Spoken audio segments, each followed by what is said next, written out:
আমি যাই কভার হয়েছে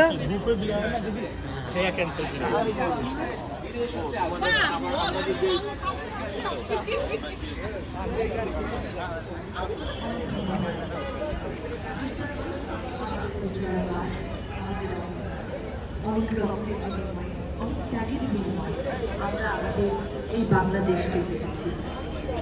এই বিজয়ের পাশে